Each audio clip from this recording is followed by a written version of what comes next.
Hi everyone, welcome to another online tutor training. My name is Angie. I'm a tutor student liaison here at the Catherine McCullough Center. This presentation is Back to Basics Tutoring Refresher. First of all, I wanted to make sure that you had our phone number and our email address. So please, if you don't have these saved somewhere, please write them down, save them, whatever. And also make sure that we have your correct and updated contact information whenever you get the chance. So our phone number is 319-731-0444, and our email address is education@cmc-cr.org. So I wanted to talk to you first of all about a few key staff members here at CMC that might be very important for your time as a tutor. First of all, of course, there's education staff. That includes myself, Anne, Katie Rosenberger, Stephen, Claire, Jose, and Jenny. We are all here to support you and the students. A big part of that is scheduling, which is creating the schedule, maintaining the schedule, updating the schedule, all of that, as well as answering questions, yours and the students, and finding and creating curriculum. So another person I wanted to make sure you're aware of is Katie Spleen. She is our volunteer coordinator. If you would like to volunteer with CMC in another way other than tutoring, especially with our refugee and immigrant services, I know they always need volunteers as well. If you would like someone to come speak to your group, church group, club, whatever that may be, about CMC, or if you just have general questions about CMC, Katie is your contact for all of that. Abby Fries is our resource navigator. So if your student comes to you and says, I need help with housing, I need food, I need financial assistance, any of that, bring them to the office and we can connect them directly to Abby. That's what she's here for. She can help them with a wide variety of things.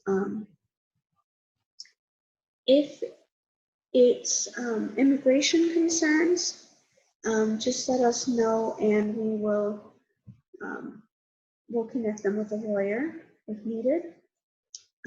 But yeah, again, just anything, just bring them to us or have them contact Abby directly. So CMC Tutors, aka you, who are they and what are their roles? First of all, I want to say thank you so much for volunteering. It's not something we take lightly.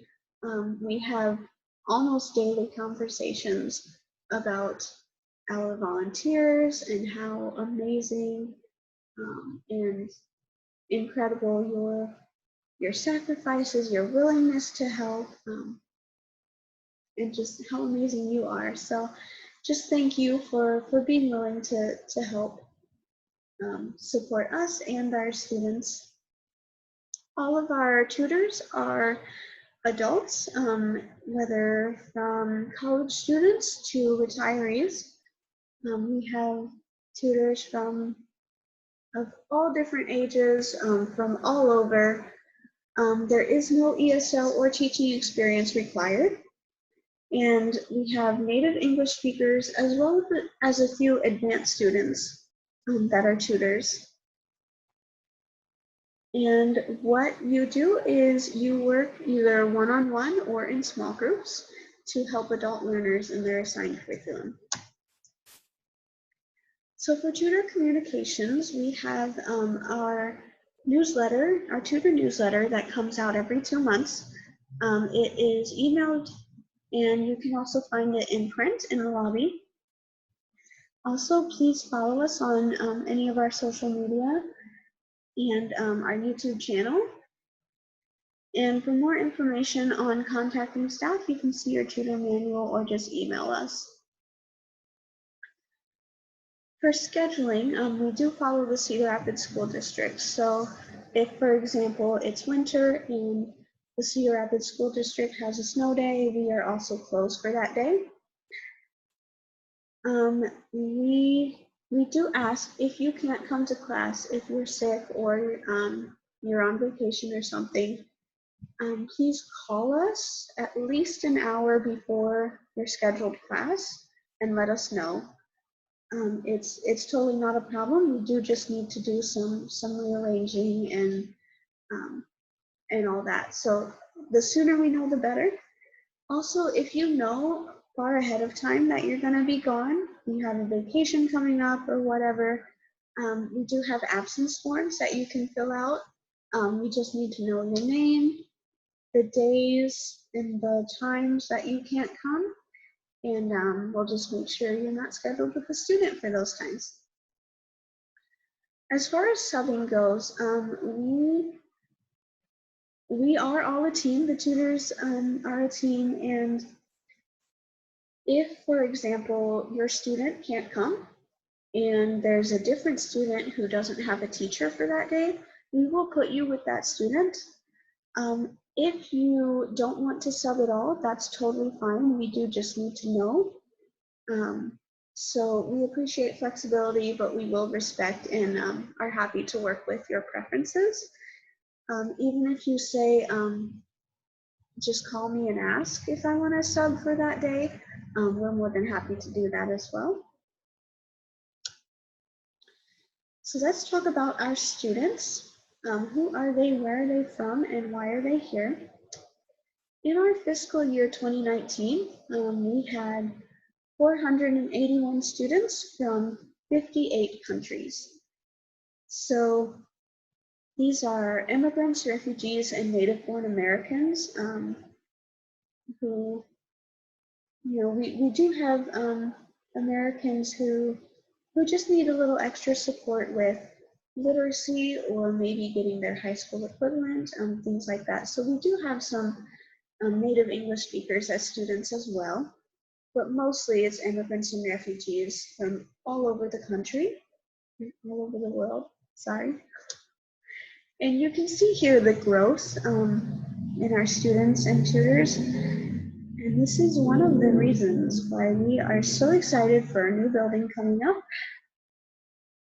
We just keep growing and growing.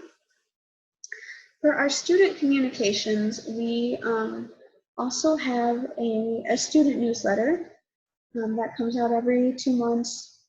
You can also find it in the lobby. We have our YouTube channel where we have little fun English videos. And our Facebook group for our students. So please direct your students to any of those. And online supplements for students, we have online resources that you can direct your students to or even use with them. This includes side-by-side e-text. So if your student's in side-by-side, it's on the computer. They can listen to the words on the page as well as play little games and all that. We also have News for You and News ELA, and those are online news websites, and their stories are specifically designed for English language learners. So there's reading comprehension activities, they can listen to the story being read to them. They can click on words they don't understand, and it's just a really great resource, especially if they're very interested in the news. Immigrant concerns, do's and don'ts. Please take a minute to read through these.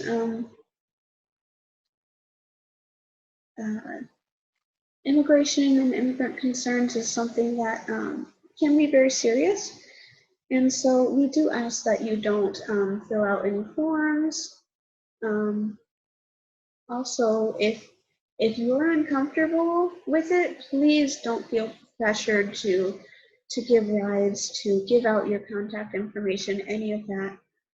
Again, we really don't we're not expecting anything from you other than your hour or hours of tutoring. So don't feel pressured to do anything more than that. If they need help with forms or anything like that, again, you can send them to us and we can get them connected to Abby, who is who will be an incredible help.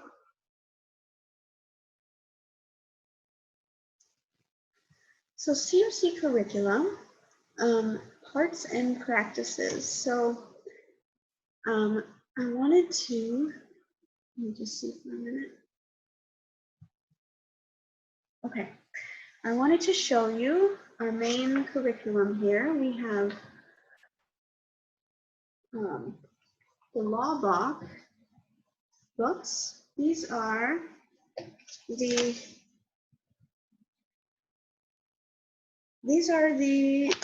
earliest what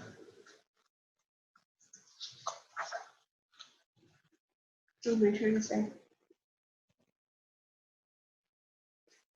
The most these are for our emerging literacy. So those who are still learning to read and write in any language.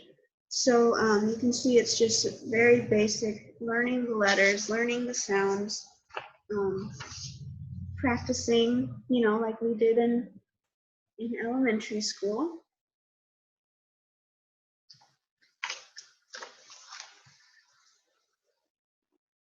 If they've tested out of that or if they've finished it, usually they go into what's next.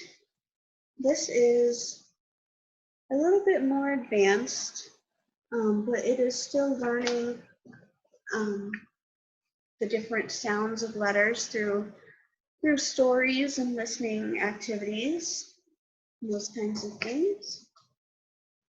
So that's our what's next. There's 4 levels in those.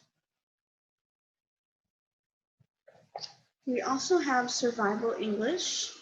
This is for if they can read and write in their own language, they just might need a little extra help with the basics of English. This is for them. It's like in the name, survival English. The next level we have is the side-by-side. And this again has the textbook and workbook.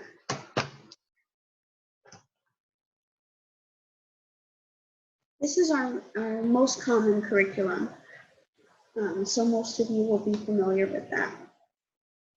The next level up is Challenger, textbook and workbook as well. So this is more for academic reading and writing and practicing longer stories and that kind of thing. And we also have, of course, citizenship. I do want to say we don't give the test for citizenship.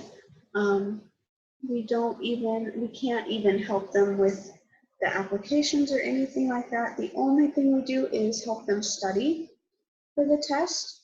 And we can connect them with lawyers who can help with everything else. But generally,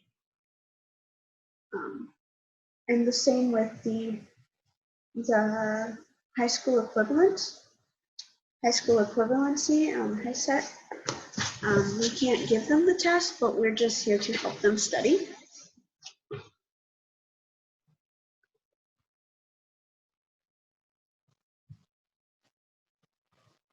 So for every curriculum level,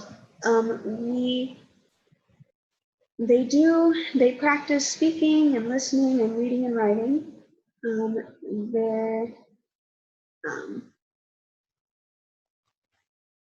Again, those are the main things, is to practice all of that.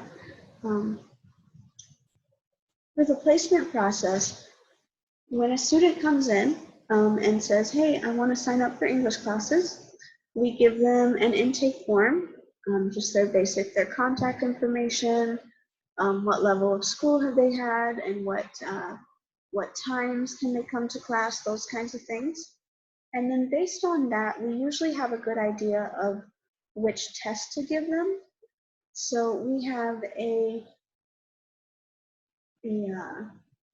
kind of a pre-reading test for those who can't read or write, just to see how much they know and see what level to put them in.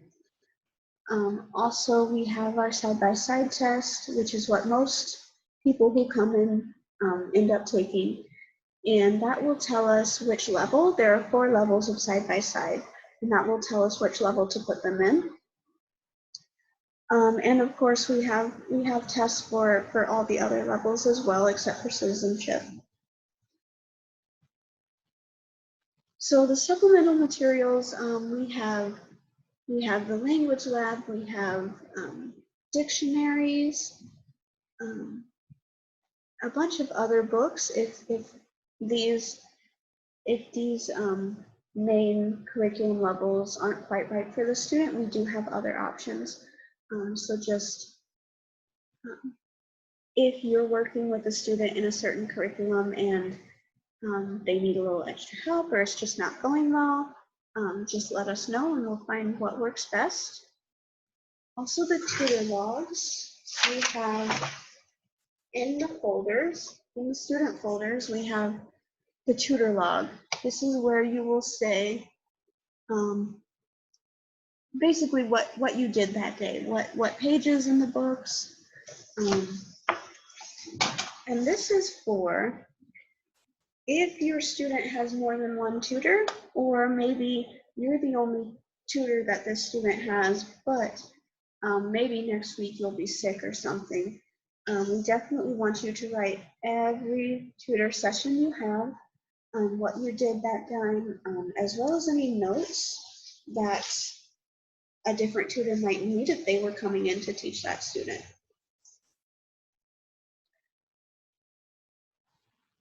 Also, for the side-by-side tests, we want you to record all of the side-by-side tests in there. The new ones have spaces for that.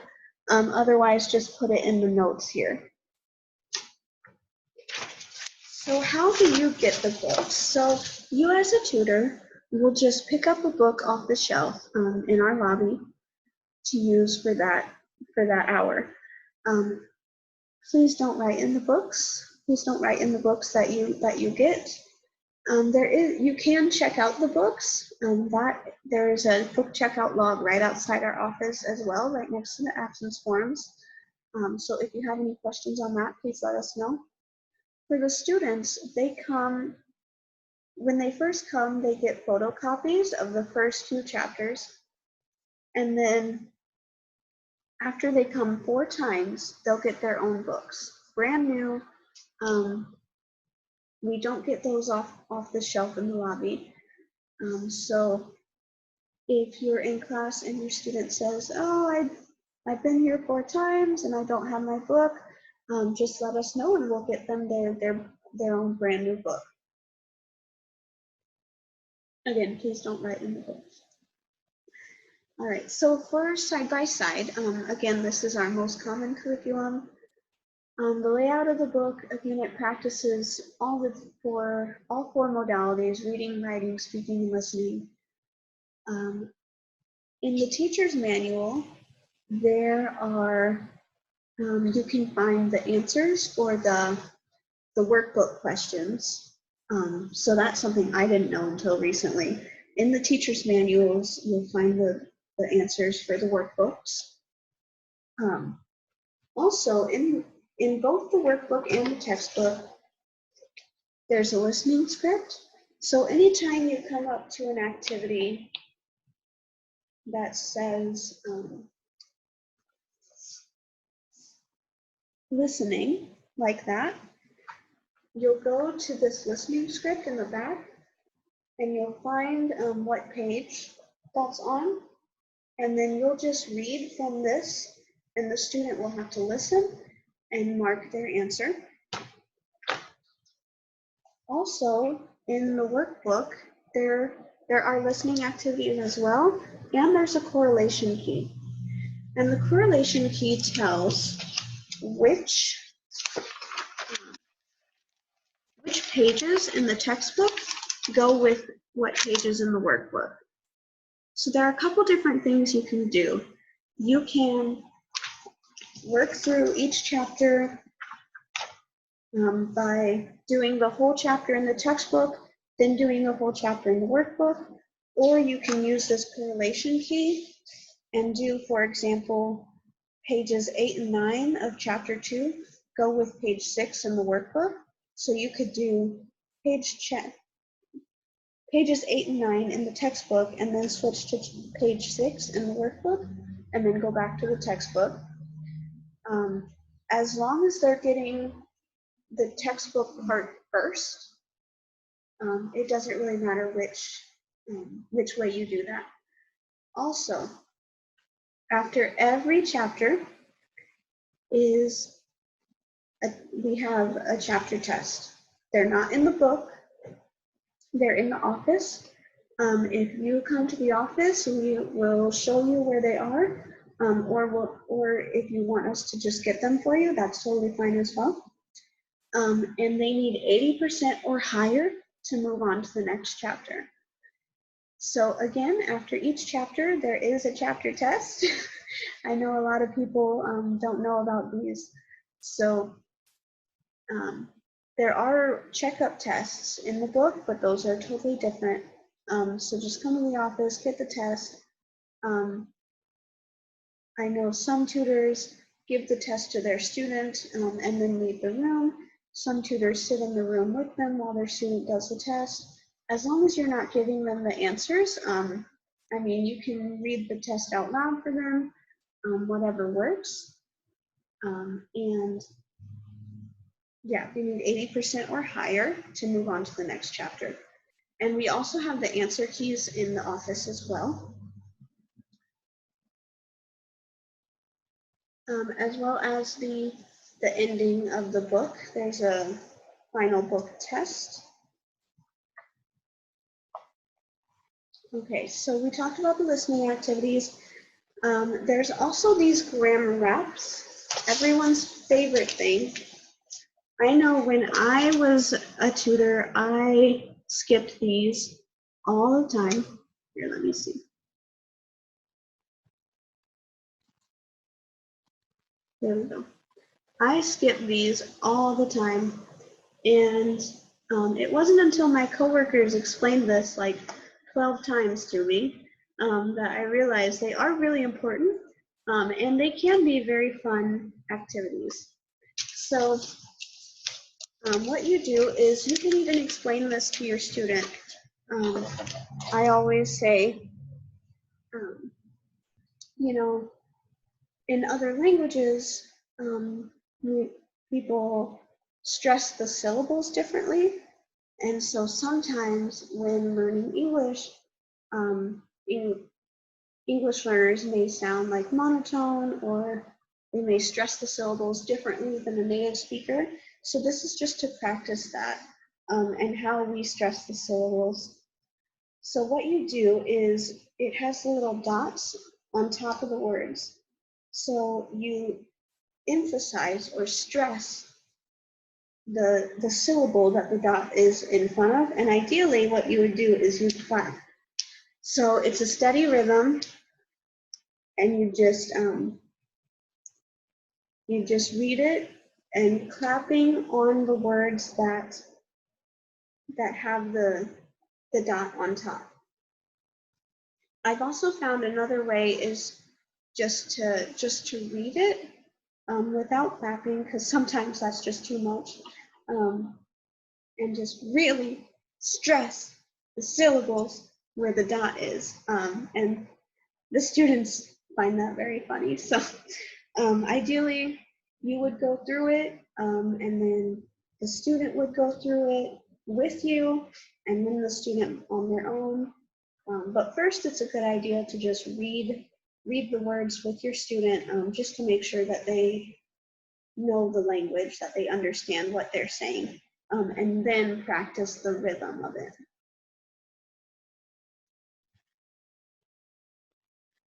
All right, so for your homework, please email education@cmc-cr.org with your answers to the following questions.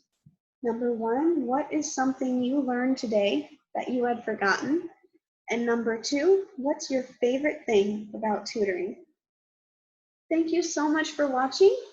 I hope you have a great day and we'll see you soon.